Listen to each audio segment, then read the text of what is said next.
Y llegamos ahora al capítulo 12. Esta es otra de las grandes divisiones o secciones que tenemos en esta carta. La primera división trataba el tema de la doctrina y comprendía los 8 primeros capítulos. La segunda división, comprendida entre los capítulos 9 hasta el 11, tenía como tema la dispensación.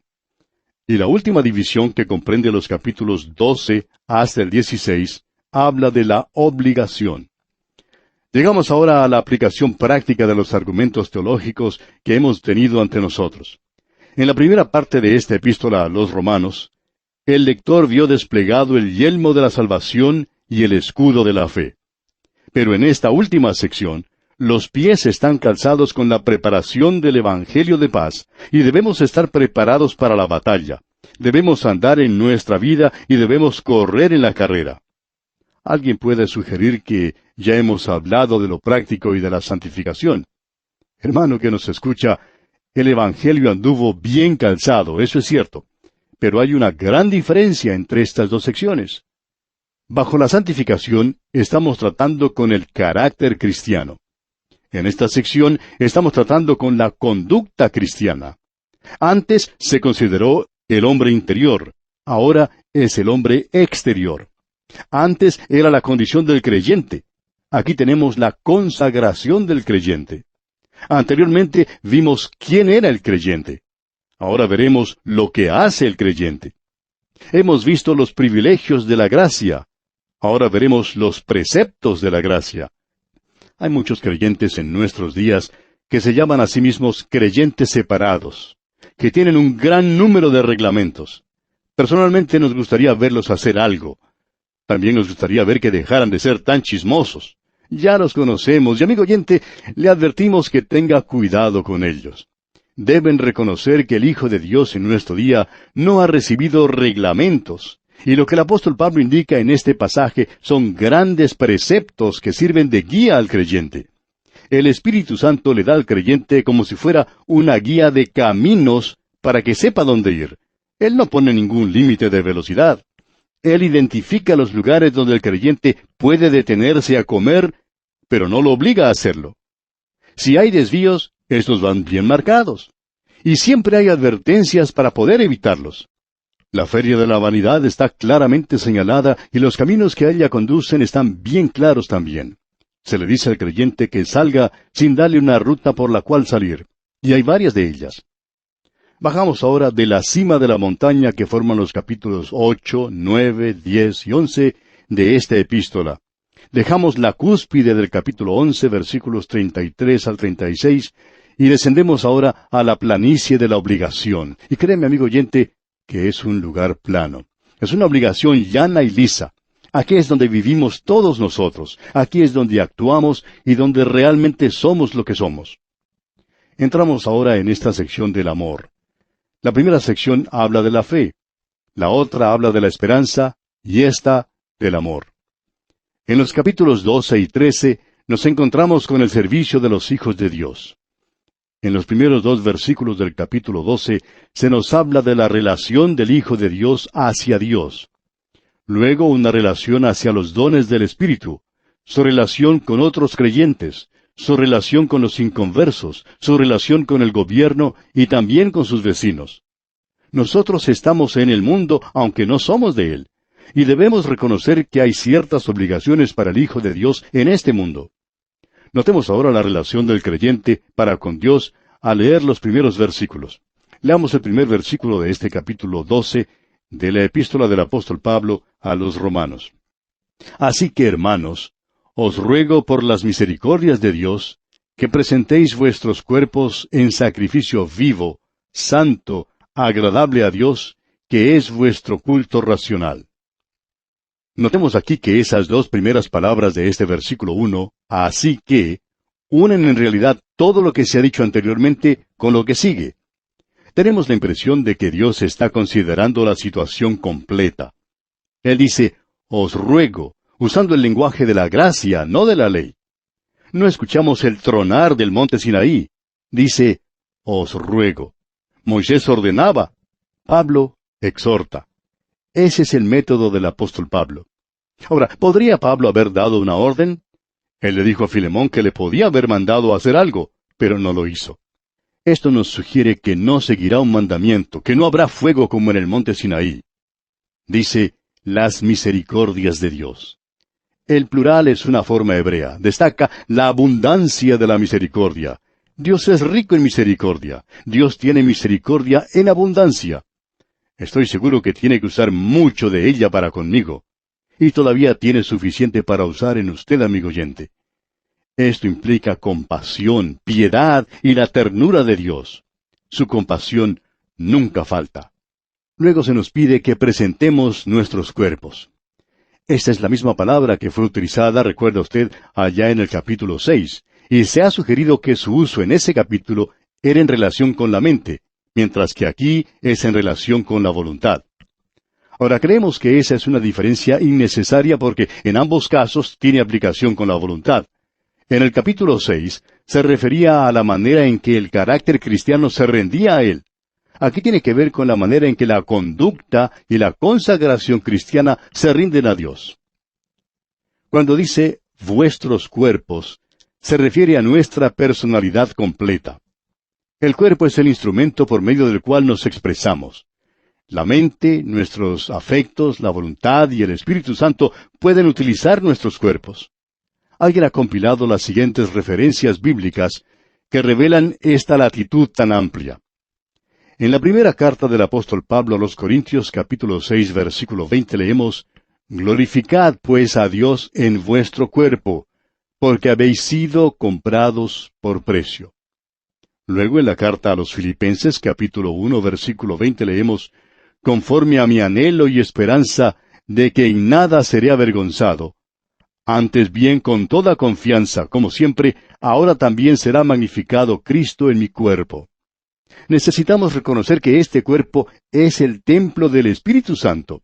Y Pablo continúa ahora diciendo aquí en el versículo 2, no os conforméis a este siglo, sino transformaos por medio de la renovación de vuestro entendimiento, para que comprobéis cuál sea la buena voluntad de Dios, agradable y perfecta. El doctor Kenneth West, cuando estaba en el Instituto Bíblico Moody, hace ya varios años, escribió una traducción que más que traducción es una interpretación. Es un poco complicada, pero está muy bien hecha y es por eso que la queremos leer a continuación. Y dice así, deja de asumir una expresión exterior que no sale de dentro de ti y que no es una imagen verdadera de lo que eres en tu interior, sino que sigue el patrón de esta época en la que vivimos. Más bien cambia esa expresión exterior por una que proceda de tu interior y que sea una imagen clara de lo que eres en tu interior por medio de la renovación de tu conocimiento, que resultará en probar cuál es la voluntad de Dios, la buena, agradable y completa voluntad, y habiendo hallado que se ajusta a las especificaciones, pon tu aprobación sobre esa expresión exterior. Ahora reconocemos que eso es un poquito complicado. Sin embargo, eso es lo que Pablo está diciendo en este pasaje de las Escrituras en particular. Lo que él está haciendo es recomendar con ahínco al creyente que no amolde su vida y su conducta a los que lo rodean, ni aun a sus amigos de la iglesia. Hay tantas personas que cuando se juntan en una reunión y aparentemente se reúnen 2 o 3 veces por semana, asumen una fachada que no tiene nada de verdadera. Ellos son los super santos. Y cuando se reúnen los domingos por la noche, uno creería que acaban de hacer brillar sus aureolas.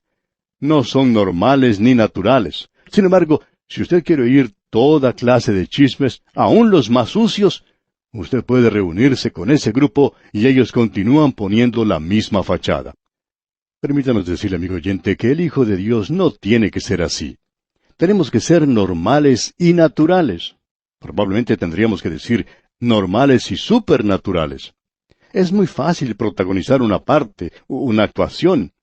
Eso es lo que quiere decir en realidad la palabra hipócrita. Esa misma palabra, upokrites, en griego, es la que se usa para los actores. Ellos están representando algo. Upokrites quiere decir hablar una parte y contestar. Es escuchar lo que dice el director en el teatro y decir la misma cosa cuando a uno le toca hablar. Eso es actuar. Eso es lo que se quiere decir con hipocresía. Es ser algo que uno no es en realidad.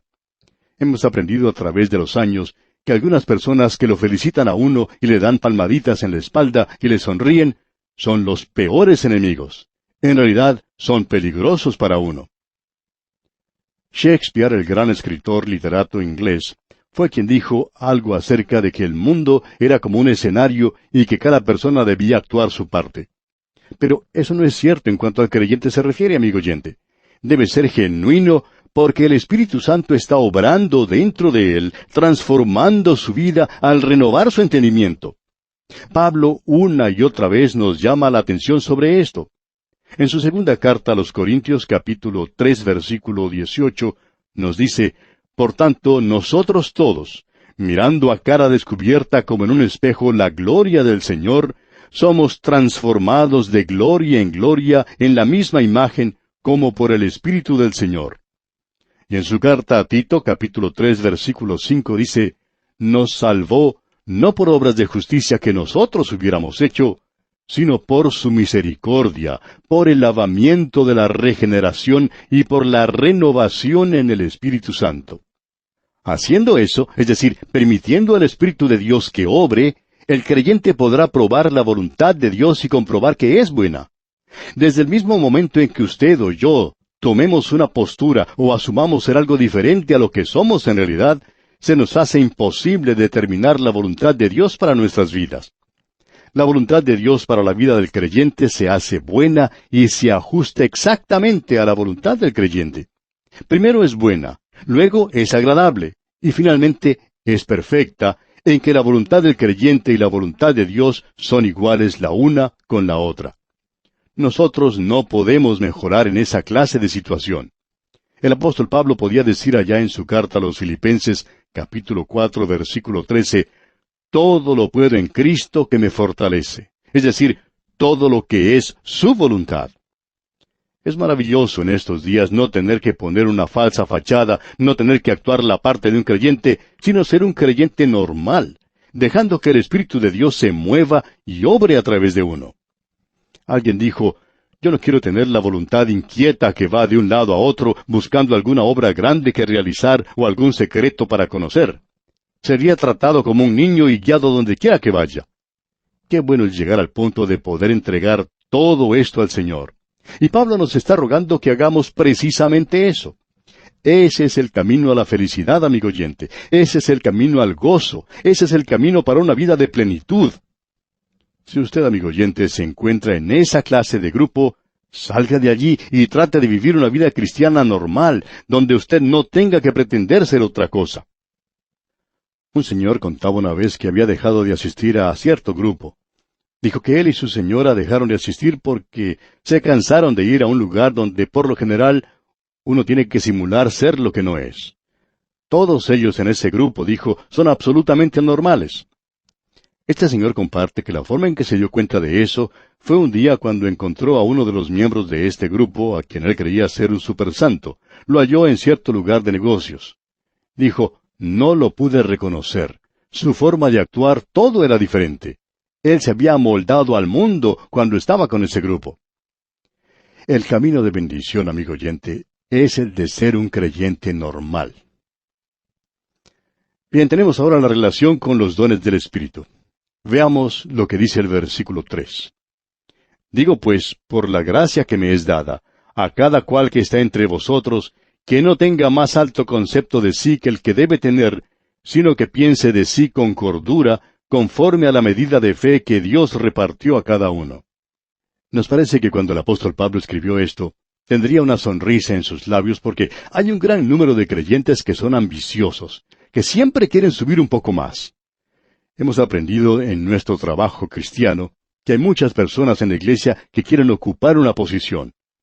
Si uno quiere ser un pastor que tiene buen éxito y que quiere que muchas personas trabajen como hormigas, lo único que tiene que hacer es crear comisiones, juntas, consejos y nombrar presidentes de organizaciones.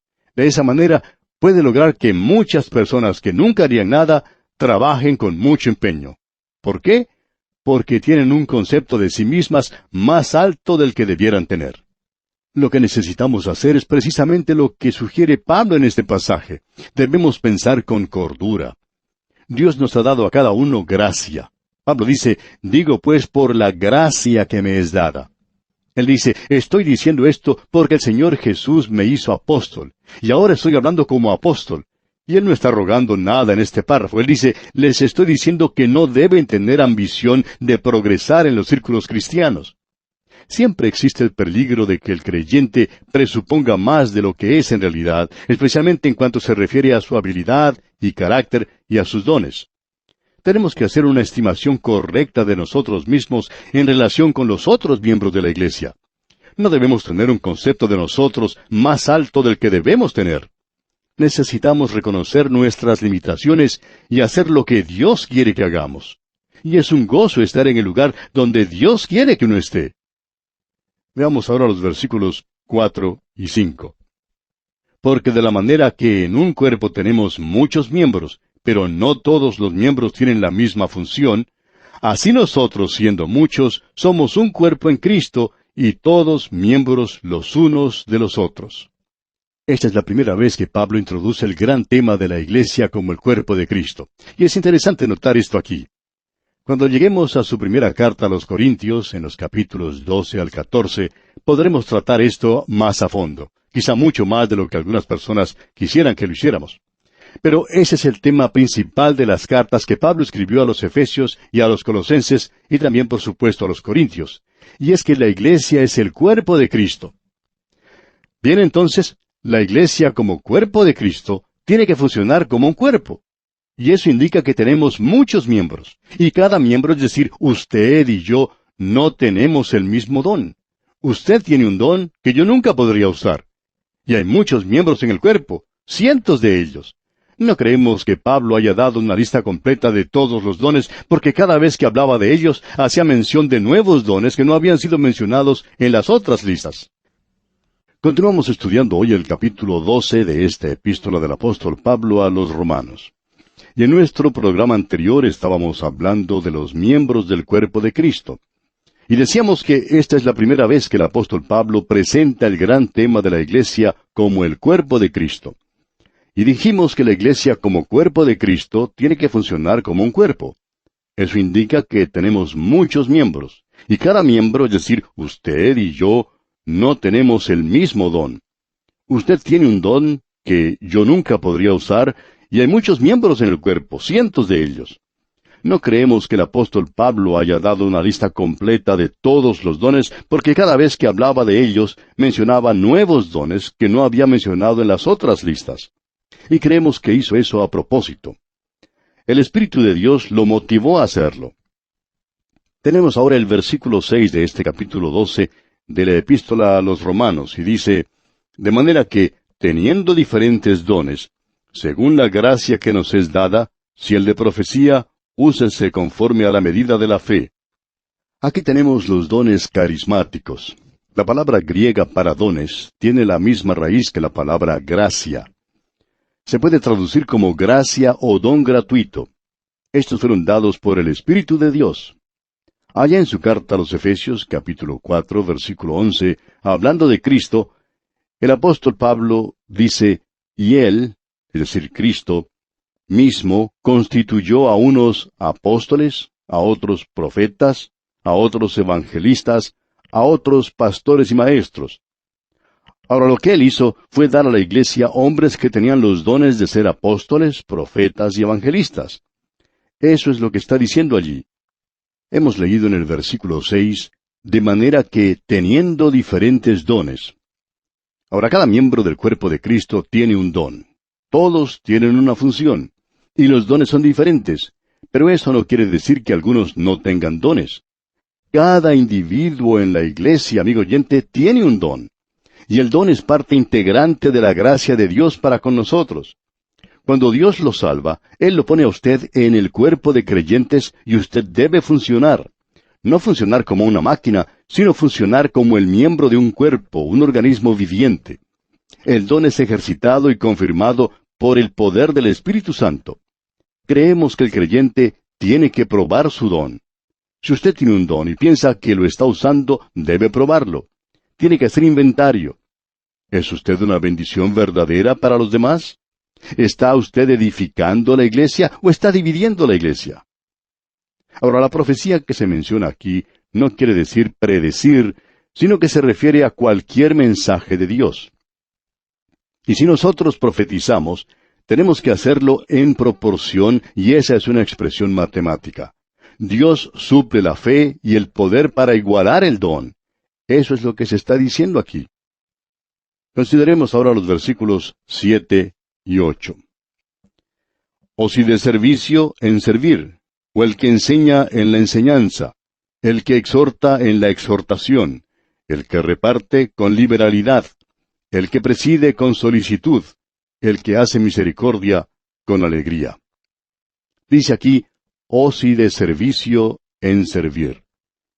Un acto de servicio creemos que se refiere a un tipo de ministerio múltiple y a sus aplicaciones prácticas. Hay numerosas formas de servicio en el cuerpo de creyentes incluidos en este ministerio. Por ejemplo, arreglar o acomodar las sillas para las reuniones, distribuir los himnarios antes de la reunión. Esos son ministerios.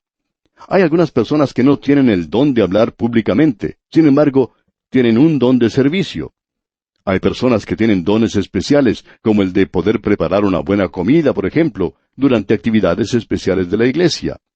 El poder reunirse los creyentes en comunión y camaradería alrededor de una buena comida preparada por las hermanas del lugar puede ayudar mucho en las relaciones de todos los miembros de esa iglesia. Es algo de mucho valor, y se necesita personas con un don especial para hacer eso. Ahora también se menciona allí el que enseña en la enseñanza, el que exhorta en la exhortación. Y aquí se refiere al que consuela, al que alienta. Hay algunas personas que tienen el don de poder consolar a los demás, que tienen el don de poder hablar con alguien que esté enfermo o que haya perdido algún ser querido. Es la persona indicada para visitar a esas personas que están pasando por alguna dificultad o algún dolor. Ellos saben consolar. Luego se nos dice en este versículo, el que reparte con liberalidad. Es decir, el que puede compartir con otros lo que posee. Dios le puede haber dado a usted el don de poder hacer dinero, y ese es un don. Debemos ahora hacer énfasis en algo que lo necesita. Dice aquí, el que preside con solicitud, el que hace misericordia con alegría, en el versículo 8. Quiere decir que hay ciertas personas que tienen dones para dirigir. Hay hombres que son de ese carácter y la iglesia necesita personas de ese calibre. Ahora, el que hace misericordia, es decir, la persona que tiene la habilidad de entrar en la habitación de un enfermo. Y hay hombres que tienen ese don. Y cuando decimos hombres, queremos decir mujeres también. Tenemos ahora la relación con otros creyentes. Leamos el versículo 9 de este capítulo 12 de la Epístola a los Romanos. El amor sea sin fingimiento. Aborreced lo malo, seguid lo bueno. El amor, dice aquí, sea sin fingimiento. Ese es un amor sin hipocresía. No vaya usted a darle palmaditas en la espalda a otro creyente y a decirle cosas que él sabe que no son sinceras, cuando en realidad no está expresando lo que siente. Dice aquí que el amor sea sin hipocresía. Ahora, aborreced, exprese su desagrado contra lo malo. Y seguid, quiere decir, adhiérase, júntese, como cinta pegante, a lo bueno. Estas son tres cosas maravillosas en la relación del creyente con los demás. No sea un hipócrita con los otros creyentes, amigo oyente. Tome una posición. Cuando vea que hay algo mal en la iglesia, tome su posición y exprese lo que no le gusta en sus funciones. Si tiene algún cargo o posición oficial en la iglesia y se da cuenta que las cosas que se están haciendo no están bien, póngase de pie y diga la verdad.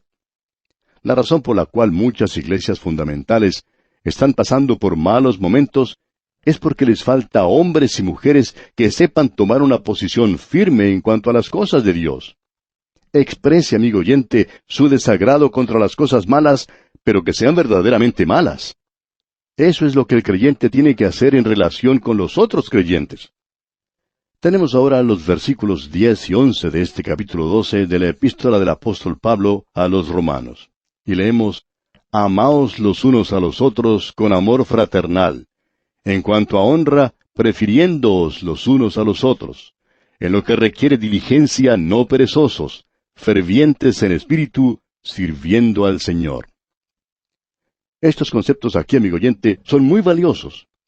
Debemos tener un código de honor. Debemos estar fulgurantes con el Espíritu de Dios. Nunca seamos perezosos. Debemos tener un fervor por las cosas de Dios. Debemos servir al Señor. Eso es lo que señalan estos versículos en cuanto a la conducta del creyente. Pero el punto principal es el servicio al Señor. Es de suma importancia. Esa es la conducta cristiana.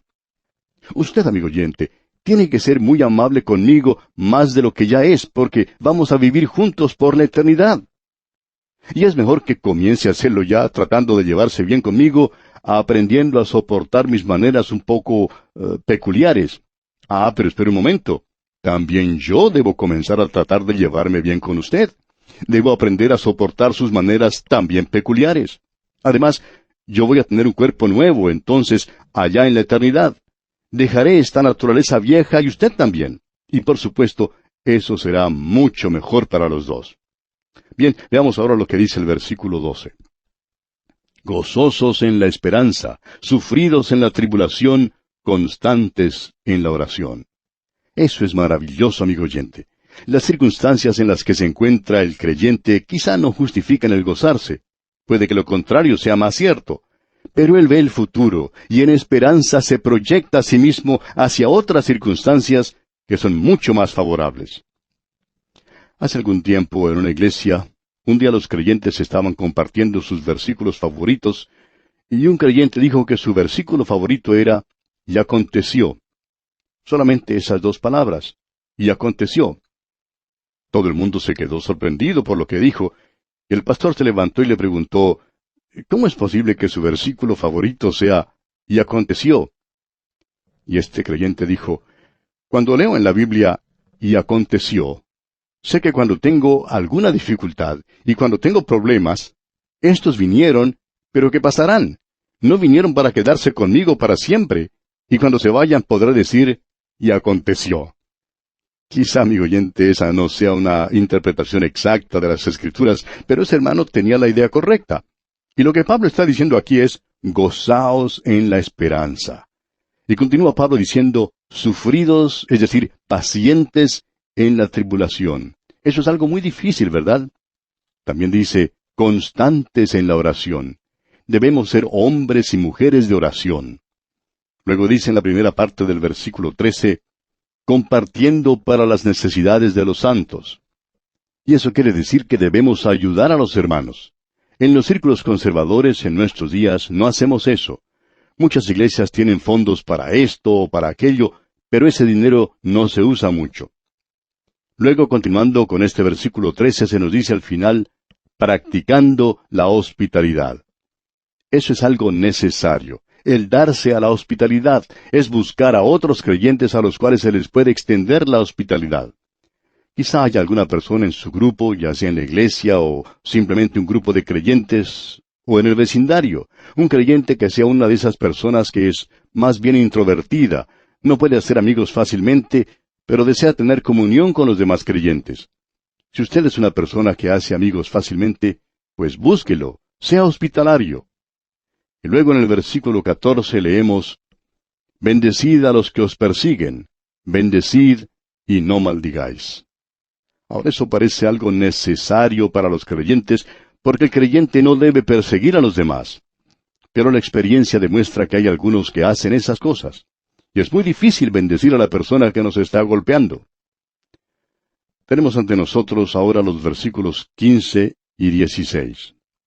Gozaos con los que se gozan, llorad con los que lloran. Unánimes entre vosotros, no altivos, sino asociándoos con los humildes. No seáis sabios en vuestra propia opinión. Dice aquí, gozaos con los que se gozan. El lema del mundo es, ríete y reiremos contigo. Llora y llorarás solo. Porque este triste mundo tiene que buscar y pedir prestado un poco de alegría, ya que tiene suficientes problemas de sí mismo. Pero eso no es cierto en lo que concierne al Hijo de Dios. Se nos dice que debemos ser unánimes entre nosotros. Ahora eso no quiere decir que debemos ser idénticos, sino que tenemos que ser del mismo pensar en Cristo. Y los creyentes tienen que participar emocionalmente en la vida de los otros hermanos. Creemos que eso hace de los creyentes genuinos algo maravilloso. El Dr. J. Vernon McGee, autor de estos estudios bíblicos, decía que desde que él había tenido cáncer, había podido gozar del afecto de los demás creyentes. Él contaba de una creyente en la ciudad de Oakland, en California, en los Estados Unidos, quien le dijo: «Estoy dispuesta a tomar su lugar, tomar ese cáncer para que usted pueda vivir. Yo soy una enfermera y voy a ir a cuidarlo». Él dijo que eso le conmovió más que cualquier otra cosa. Nos damos cuenta que algunos creyentes no han llegado todavía a ese lugar, pero también hemos aprendido que hay muchos creyentes que llegan a formar parte de nuestra vida, y eso es maravilloso. Y así es como debería ser. Se nos ha dicho aquí también que no solo debemos ser unánimes entre nosotros, sino que no debemos ser altivos, asociándonos más bien con los humildes.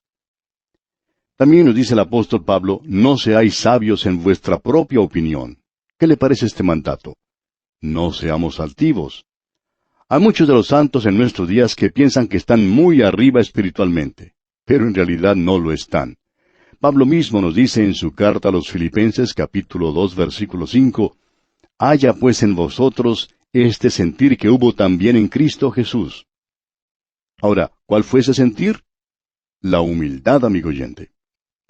Y luego continúa diciendo aquí en este capítulo 12 de la epístola a los Romanos, en la parte final del versículo 16, «No seáis sabios en vuestra propia opinión». Creemos que la tentación constante del creyente es la de creer que es más inteligente espiritualmente de lo que es en realidad. Salomón, un hombre que recibió sabiduría de Dios mismo, dijo algo que es de sumo interés en relación con lo que estamos hablando. Leemos allá en el libro de Proverbios, capítulo 26, versículo 12, que él dijo: «¿Has visto hombre sabio en su propia opinión? Más esperanza hay del necio que de él». Seguimos ahora en nuestra consideración aquí en la epístola a los Romanos, notando cuál es la relación del creyente con los inconversos. Esta relación comprende los versículos 17 al 21. Estamos viviendo en un mundo de inconversos. ¿Cómo debemos comportarnos con ellos? Bien, leamos este versículo 17. «No paguéis a nadie mal por mal, procurad lo bueno delante de todos los hombres». Leemos: «No paguéis a nadie mal por mal». El creyente tiene que tener mucho cuidado con esto y debe ser prudente en su relación con el mundo que le rodea. Luego sigue diciendo el apóstol: «Procurad lo bueno delante de todos los hombres». No hay nada, amigo oyente, que pueda perjudicar más la causa de Cristo en el mundo en el día de hoy que un creyente que es deshonesto. Al mundo en realidad no le interesa si usted es uno de los que creen la doctrina de que el milenio empezará con la segunda venida de Cristo, o si cree en la elección o el libre albedrío. El mundo ni siquiera piensa en eso. Pero la gente sí quiere saber si usted paga honradamente sus deudas, si usted dice la verdad o si miente. Ellos tienen mucho interés en esto. ¿Es usted una persona en la cual se puede depender, se puede confiar para hacer algo? ¿O puede usted ser un buen amigo de un incrédulo, de manera que él pueda confiar en usted? Esto es mucho mejor que andar repartiendo literatura en muchos casos. Uno encuentra a una persona en la calle y le da un folleto para que lo lea. Esa persona le pregunta: «¿Y esto qué es?». Usted le dice: «Es un folleto que quiero que usted lea». A lo cual esa persona le responde: «Pero yo no sé leer. Sin embargo, ¿sabe lo que voy a hacer? Voy a observarlo a usted para ver qué huellas deja». Y amigo oyente, el valor no está en la literatura en sí, en muchos casos, sino en las huellas que nosotros estamos dejando en este mundo. Esa persona en la calle tenía mucha razón en lo que dijo. Eso sí que se puede apreciar. El mundo está observando qué clase de huellas estamos dejando, no la clase de literatura que estamos entregando. Ahora, por favor, amigo oyente, no nos malentienda. Nosotros debemos repartir literatura, claro que sí, pero debemos tener una vida que dé crédito a lo que estamos haciendo. Pasemos ahora al resto del versículo 17 y repasemos lo que dice. «No paguéis a nadie mal por mal, procurad lo bueno delante de todos los hombres». Luego continúa con el versículo 18 diciendo: «Si es posible, en cuanto dependa de vosotros, estad en paz con todos los hombres». Me gusta leer esto porque hay ciertas personas con las cuales es prácticamente imposible vivir. Ellas no lo dejan a uno vivir en paz con ellas. Un pastor cuenta que una vez lo llamó una anciana de su iglesia para decirle que tenía una vecina con la cual no se podía entender. Ella vivía sola y era muy buena creyente. El pastor pensaba que si esta persona que lo llamó vivía sola, quizás no se podía llevar bien con nadie. Pero ella era una de esas creyentes con las cuales es un placer estar. El pastor, pues, fue a visitar a la vecina, y luego de un rato, ésta le dijo lo que pensaba de la viejita de al lado y lo que pensaba del pastor también. De modo que el pastor regresó a la casa de la creyente y le dijo que dejara de preocuparse, ya que era muy difícil para cualquier persona tratar de llevarse bien con su vecina. Este versículo no nos dice que tenemos que llevarnos bien con todo el mundo, sino que en cuanto dependa de nosotros. Por tanto, amigo oyente, tenemos que hacer todo lo que podamos y dejarlo allí. Hay muchas personas con las cuales no nos podemos llevar bien. Por tanto, es bueno que pensemos en lo que se nos dice aquí. Y llegamos ahora a los versículos 19 y 20. No os venguéis vosotros mismos, amados míos, sino dejad lugar a la ira de Dios, porque escrito está, mía es la venganza, yo pagaré, dice el Señor. Así que, si tu enemigo tuviere hambre, dale de comer. Si tuviere sed, dale de beber, pues haciendo esto, ascuas de fuego amontonarás sobre su cabeza. Esta es una de las normas más grandiosas que encontramos en la palabra de Dios. Es una de las cosas más difíciles de hacer para el Hijo de Dios. Cuando alguien nos golpea en la mejilla derecha, es muy difícil volver la otra. Creo que nosotros somos como la persona a la que golpearon en la mejilla, se levantó del suelo, e hizo como dice la Biblia. Volvió su rostro para que lo golpearan en el otro lado, y el otro le vuelve a dar y a derribarlo otra vez. Pero ahora el que se había caído por los golpes del otro se levanta y le da una terrible paliza. Entonces alguien le pregunta, bueno, ¿y por qué hizo eso? Usted volvió la mejilla, ¿por qué no lo dejó allí? A lo cual éste responde, bueno, la Biblia dice que tenemos que volver la mejilla, y yo tenía solo la otra que ofrecer. Pero después de eso el Señor no me dijo lo que tenía que hacer, así que yo hice lo que pensé que debía hacer. Y amigo oyente, eso es lo que la mayoría de nosotros hace. Hacemos lo que pensamos que tenemos que hacer. Usted y yo sabemos que es muy difícil no volver a pegar. Pero en el instante en que usted y yo tomamos el asunto en nuestras propias manos y tratamos de solucionarlo nosotros mismos, en especial cuando alguien nos ha hecho algo malo y nosotros reaccionamos golpeando tan duro como podemos, estamos quitando las cosas de la mano de Dios y no estamos ya andando por fe. Lo que se nos está diciendo en este versículo es que el Señor dice que andemos con Él en fe, que le dejemos a Él nuestros asuntos porque Él los puede tratar mejor. Si es necesario que esta persona reciba su merecido, entonces el Señor se encargará de eso. Dios dice, confía en mí. Y usted, amigo oyente, puede hacerlo como yo también. Entregar el asunto al Señor, y creo que eso es lo que debemos hacer. Podemos decir, Señor, esta persona me ha hecho daño, me ha perjudicado, ha dicho una mentira sobre mí, ha sido deshonesto en cosas concernientes al dinero y en otras cosas más. Lo pongo en tus manos. Tú dijiste que te encargarías de ello y que yo no hiciera nada. Creo que eso es lo que debemos hacer, amigo oyente. Ahora, cuando decimos que debemos entregar todo este asunto en las manos del Señor, debemos hacerlo, confiando en que Dios hará lo que es justo y deseando que Él haga su voluntad, no lo que nosotros queremos, sino lo que Él desea hacer. Es más, debemos orar pidiendo la bendición por aquel que nos ha hecho daño. Solo así, como dice el apóstol, amontonaremos fuego, ascuas de fuego, sobre la cabeza de quien nos ha ofendido. Continuamos nuestro estudio de este capítulo 12 de la epístola del apóstol Pablo a los Romanos. Y en nuestro programa anterior estábamos considerando los versículos 19 y 20. Y decíamos que esta es una de las normas más grandiosas que encontramos en la palabra de Dios. Es una de las cosas más difíciles también para el Hijo de Dios. Cuando alguien nos golpea en la mejilla derecha, es muy difícil volver la otra. Lo que ocurre es que la mayoría de nosotros hacemos lo que pensamos que tenemos que hacer. Y amigo oyente, usted y yo sabemos que es muy difícil no volver a pegar. Pero en el instante en que usted y yo tomamos el asunto en nuestras propias manos y tratamos de solucionarlo nosotros mismos, en especial cuando alguien nos ha hecho alguna cosa mala y nosotros reaccionamos golpeando tan duro como podemos, estamos quitando las cosas de las manos de Dios y no estamos andando por fe. Lo que el Señor nos pide es que andemos por fe, que le dejemos a Él estos asuntos, que Él los puede tratar mejor. Si es necesario que esta persona reciba su merecido, entonces el Señor se encargará de eso. Dios dice, confía en mí.